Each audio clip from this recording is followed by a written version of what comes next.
உங்களுடன் பேச தொடங்குகிறேன். அப்ப குதிர்க்குள்ள இல்ல அப்படின்னு ஒரு பழமொழி உண்டு. அதே போல நுணலும் தன் வாயால் கெடும் அப்படின்னு ஒரு பழமொழி உண்டு. நுணல்னா தவளை, தவளை தன் வாயால கெடும் அப்படின்னு சொல்லுவாங்க. அப்படி ஒரு தவளை தான் இன்னைக்கு உயர் நீதிமன்றத்துல அசிங்கப்பட்டு காரி துப்பி அனுப்பப்பட்டிருக்கு. அந்த தவளையோட பேரு சவுக்கு சங்கர். சவுக்கு சங்கர் அப்படிங்கிறவர் எந்தெந்த மாதிரியான அரசியல் செய்து வியாபாரத்துல கொடிகட்டி பறந்து கடைவிரிச்சு லாபம் சம்பாதிச்சிட்டு இருக்கிறவரு. அவர் ஒரு எப்படிப்பட்ட ஒரு கொள்கைகளை கொண்டிருப்பவர் அப்படிங்கிறதெல்லாமே நம் ஊடகங்களுக்கு தெரியும், ஊடகவியலாளர்களுக்கு தெரியும். இதுல பல ஊடகவியலாளர்கள் அவருக்கு ஜால்ரா போட்டுட்டு இருக்கிறவங்க எல்லாம் இருக்காங்க. இந்த நிலையில ஏன் இன்னைக்கு உயர் நீதிமன்றம் அந்த உயர் நீதிமன்றத்துல தவளை தம்வாயால கெடுங்கிற மாதிரி சவுக்கு சங்கர் மாட்டிக்கிட்டாரு அப்படிங்கிற ஒரு விஷயம் தான் இன்னைக்கு நம்ம பார்க்க போறோம். அதாவது கும்பமேளா நடந்துச்சு இல்லையா வடநாட்டுல, அதற்காக தன்னுடைய டீம் எல்லாம் கூப்பிட்டுக்கிட்டு இவர் கார்ல பயணம் போனாராம். யாரு? சவுக்கு சங்கர். இவர் ஆன்மீகத்துக்கும் இவருக்கும் என்ன சம்பந்தம்ன்றத தெரியல. இவர் கும்பமேளாவுக்கு போயிருக்காரு. போற வழியில ஆந்திராவில் தெலுங்கானா பகுதியில கார் மடக்கப்பட்டு நிப்பாட்டப்பட்டு சோதனை செய்யப்பட்டிருக்கு. பொதுவாக செக் பண்ணுவாங்க இல்லையா, தமிழ்நாடு ரிஜிஸ்ட்ரேஷன் வேற, வெளி மாநிலத்திலிருந்து ஒரு கார் வருதுன்னா யாரு என்ன அப்படின்லாம் பார்க்கும்போது அந்த காருடைய பொல்யூஷன் அது பாதிப்புக்குள்ளாயிருக்கு அப்படின்னு சொல்லி 1000 ரூபாய் அபராதம் போட்டிருக்காங்க. அந்த 1000 ரூபாய் அபராதத்துக்கு பிறகுதான் அந்த கார் அந்த கும்பமேளாவை நோக்கி பயணம் பண்ணியிருக்கு. இப்ப இதோட முடிஞ்சிருச்சு மேட்ரு. ஆனா இந்த மொட்டத்தலைக்கும் முழங்காலுக்கும் முடிச்சு போடுறதுல வித்த காட்டுறவர் தான் சவுக்கு சங்கர். அவர் என்ன பண்ணியிருக்கிறாரு அப்படின்னு சொன்னாக்க, நாங்க உத்தரப்பிரதேசம் அந்த இதுக்கு நாங்க போனோம். அப்படி போகும்போது எங்க காரை செக் பண்ணி வழிமறிச்சு 1000 ரூபாய் தெலுங்கானால எங்களுக்கு 1000 ரூபாய் அபராதம் விதிச்சாங்க.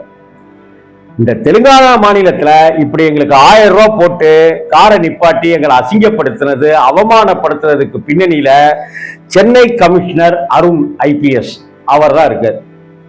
அவர் மேல நீங்க நடவடிக்கை எடுக்கணும் அப்படின்னு புகார் கொடுக்குறாங்க. உள்துறை அமைச்சகம் வரைக்கும் கொண்டு போய் கொடுக்குறாங்க.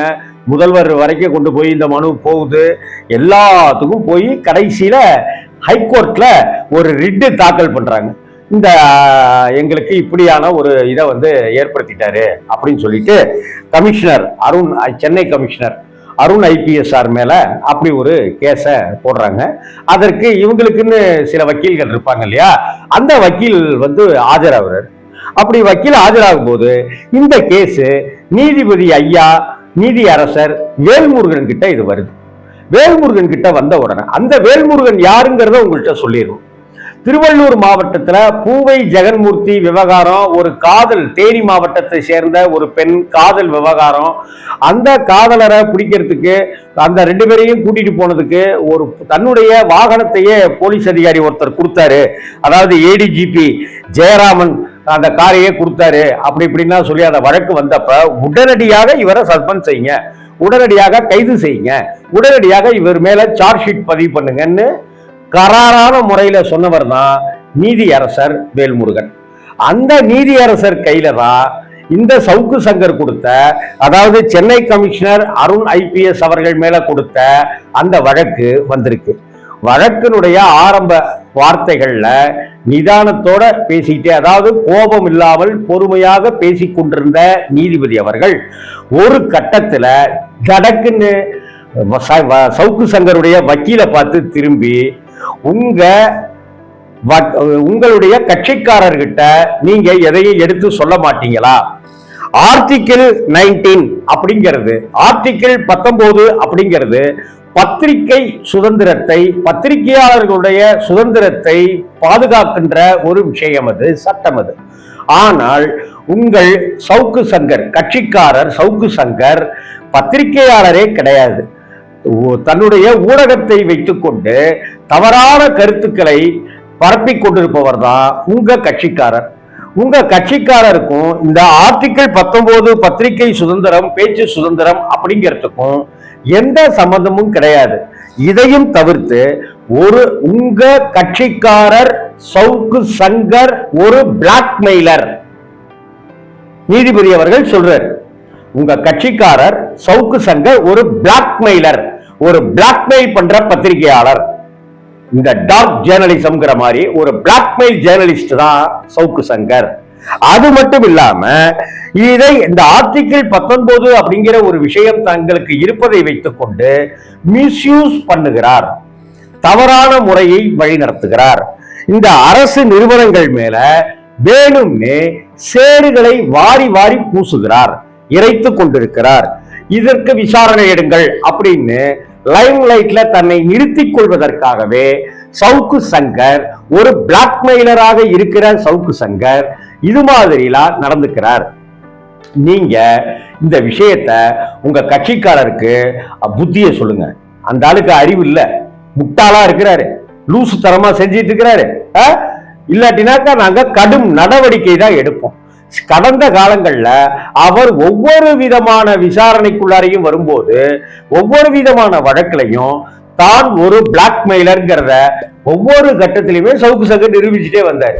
இந்த இடத்துலையும் அப்படிதான் நிரூபிச்சிருக்காரு.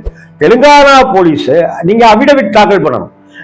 தெலுங்கானா போலீஸ்க்கு இங்க இருக்கிற commissioner, Chennai commissioner Arun sir தான் சொல்லி சவுக்கு சங்கர் கார் வருது மடக்கி பிடிங்க அப்படி இப்படிலாம் சொல்லியிருக்காருன்னா இதற்கு என்ன ஆதாரம் இருக்கு?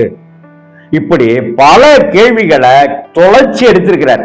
இந்த சவுக்கு சங்கர் தான் ஐயா ராமதாசுடைய வீட்டுக்கு போய் எக்ஸ்க்ளூசிவா பேட்டி எடுத்துட்டு வந்துட்டு அதுக்கப்புறம் 2 நாள் கழிச்சு ஒட்டு கேட்கிற கருவி அங்க இருக்கு அப்படின்றத உலகத்துக்கு சொன்னவர்.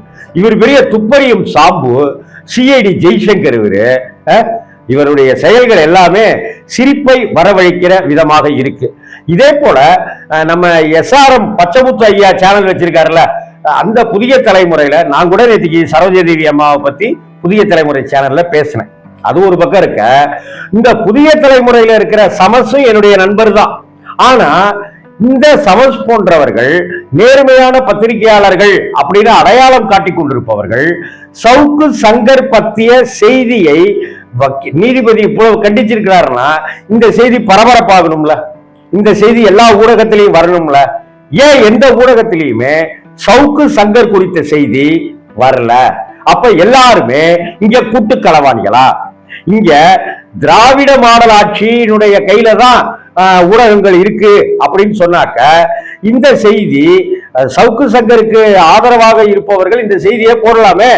கடந்த 10 நாட்களுக்கு முன்னாடி சென்ட் தாமஸ் மவுண்ட் போலீஸ் ஸ்டேஷனுக்கு எல்லா ஊடகக்காரர்களையும் கூட்டிட்டு போய் பூய் அப்படி இப்படின்னு சலமுனவர் தானே இந்த சவுக்கு சங்கர். என்னுடைய ஒர்க்கரோட பைக்கை 12 நாளா வச்சிருக்கீங்க, தரமாட்டேன்றீங்க அப்படின்னு எல்லாம் பேசுறப்ப இதே ஊடகங்கள் எல்லாத்திலையுமே பப்ளிஷ் பண்ணாங்களே, இந்த பேட்டியை எல்லாமே பாட்காஸ்ட் பண்ணாங்களே. அப்படி பாட்காஸ்ட் பண்ணிருக்கிற அவங்க ஏன் இந்த நீதியரசருடைய குட்டு வச்சார் இல்லையா, அதையே சவுக்கு சங்கர் குறித்த இந்த விஷயத்தையே ஊடகங்கள் பதிவிடல? இதை பதிவிட்ட ஒரே ஒரு பத்திரிகை தி ஹிந்து. தி ஹிந்துனா இந்து தமிழ் திசை தமிழ், அது கிடையாது. தி ஹிந்து ஆங்கில பத்திரிகை.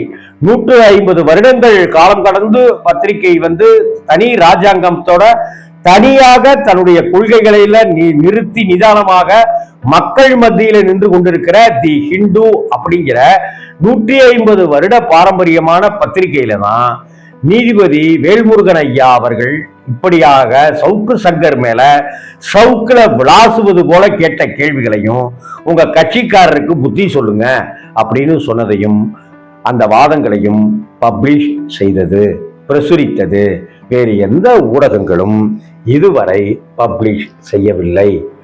ஏன் சவுக்கு சங்கர் எடப்பாடிக்கு எப்ப பார்த்தாலும் சொம்பு தூக்கிக்கிட்டே இருப்பார். அந்த எடப்பாடி சம்பந்தப்பட்டவர்களாவது இந்த விஷயத்துக்கு சவுக்கு சங்கருக்கு ஆதரவாக குரல் கொடுத்தார்களான்னா அவர்களும் கிடையாது. ஏன் அப்படின்னா எடப்பாடிகிட்ட வாங்கின காசெல்லாம் போதும் அப்படின்னு முடிவு பண்ணிட்டு எடப்பாடிகிட்ட வரத காசெல்லாம் போதும், பாஜகவினுடைய ஆதரவு நமக்கு தேவை அப்படிங்கிறதுக்காக பாஜக சொன்ன அசைன்மெண்ட் படி கடந்த சில நாட்களாக அவர் வெளியிட்டுக்கிட்டு இருக்கிற வீடியோக்களை பார்த்தாலே தெரியும், அவர் தாவேகாவுக்கு இப்ப சவுக்கு சங்கர் சொம்பு தூக்க ஆரம்பிச்சிட்டார் அப்படிங்கிற விஷயம். இந்த நீதியரசர் வைத்த குட்டு சவுக்கு சங்கரை திருத்துமா? சவுக்கு சங்கர் மீது இன்னும் பல வழக்குகள் பாயுமா அப்படிங்கிறத அடுத்தடுத்த தருணங்கள்ல நாம பார்க்கலாம். சவுக்கு சங்கர் மாதிரியானவர்களுடைய செயல்பாடுகள்ங்கிறது ஒட்டுமொத்த ஊடகவியலாளர்கள் மேலையும் நமக்கு ஒரு சந்தேகத்தை எழுப்புறதாக மக்களுக்கு ஒரு அபிப்பிராயம் வரும். பிளாக்மெயிலர் அரசியல் செய்கிற, காசு வாங்கிவிட்டு செய்திகளை பரப்பி கொண்டிருக்கிற சவுக்கு சங்கர் மாதிரியானவர்களுடைய யூடியூப்க்கு கொடுக்கிற மரியாதை மற்ற இடங்களுக்கு, நல்ல யூடியூபர்ஸ்க்கு, நல்ல பத்திரிகையாளர்களுக்கு போய் சேராதுங்கிறது மட்டும் உறுதி. அதனால நல்ல செய்திகளை போட்டு பலனே இல்லை அப்படின்னு ஆயிடும். ஒரு தம்ப்நெயில்ல கசபுசாவா வச்சாதான் அந்த தம்ப்நெயில பார்த்துட்டு நிறைய பேர் வருவாங்கங்கிற எண்ணத்திலிருந்து மக்கள் மாற வேண்டும். அந்த எண்ணத்திலிருந்து மக்கள் மாறினால்தான் நல்ல நல்ல உண்மையான தகவல்கள் மக்களை நோக்கி சென்றடையும். சவுக்கு சங்கர் மாதிரியானவர்களை நாம் புறந்தள்ளுவதுதான் நம்மளுடைய தமிழ் திருநாட்டுக்கு நல்ல விஷயம், ஆரோக்கியமான விஷயம்ன்றத நான் பதிவு பண்ணிக்கிறேன். இன்னும் அடுத்தடுத்த விஷயங்கள்ல நீதிபதி ஐயா, நீதியரசர் வேல்முருகன் ஐயா அவர்கள் என்னென்ன விதமான சாட்டையை சவுக்கு சங்கர் விஷயத்துல சுழற்ற போகிறாரோ தெரியவில்லை.